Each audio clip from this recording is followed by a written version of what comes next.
청년 15만 명에 내년 중반부터 1년간 월세 20만 원 지원한다. 기재부 청년지원사업 확정 본인소득 중위 60% 이하 대상 금수저도 세대 분립된 혜택. 정부가 내년 3월 9일 대통령 선거를 앞두고 청년층에 월 최대 20만 원을 지원하는 청년 월세 사업을 내년 중반부터 약 15만 명에게 혜택을 주는 것으로 확정했다.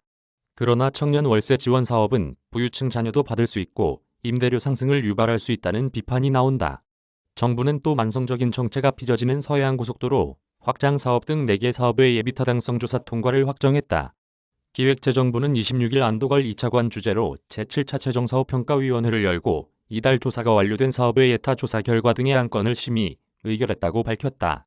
청년 월세 지원 사업은 청년층 주거비 부담, 경감을 위해 본인의 소득이 중위소득 60% 이하, 원가구의 소득이 중위소득 100% 이하인 만 19에서 34세 청년에게 12개월간 월 최대 20만 원을 지원하는 사업이다. 문제는 이 사업이 부모의 자산과 소득이 많은 금수저 자녀들도 세대 분리를 하면 지원받을 수 있는 반면 자녀를 분가시킬 형편이 안 되는 저소득층 가계의 청년들은 대상에서 빠질 수 있다는 지적이 그동안 제기돼 왔다는 점이다. 국회 예산정책처도 2022년도 예산안 분석에서 청년 월세 지원 사업을 보완할 필요가 있다고 지적했다.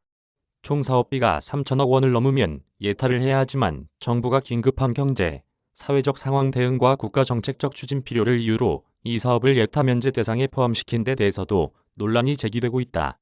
그런데도 평가위는 이날 2,997억 원의 사업비를 들여 2022년 중반부터 2024년 중반까지 2년간 청년 약 15만 명을 대상으로 월세를 지원하기로 결정했다. 평가위는 이날 서해안고속도로 확장 사업 예타 통과도 확정했다.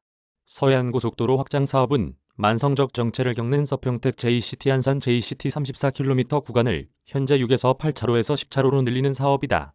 2021년부터 2030년까지 총 1조 1억 원의 사업비가 들어간다. 부산 서구 암남동 36,556제곱미터 부지의 수산식품연구, 개발 플랜트 구축 등이 집적된 클러스터를 조성하는 사업도 예타 통과가 확정됐다. 전국 초중, 고등학교에 노후된 학교시설 2074동을 개축, 리모델링하는 그린 스마트 스쿨 조성 사업 역시 예타를 통과했다. 조혜동 기자 이메일 주소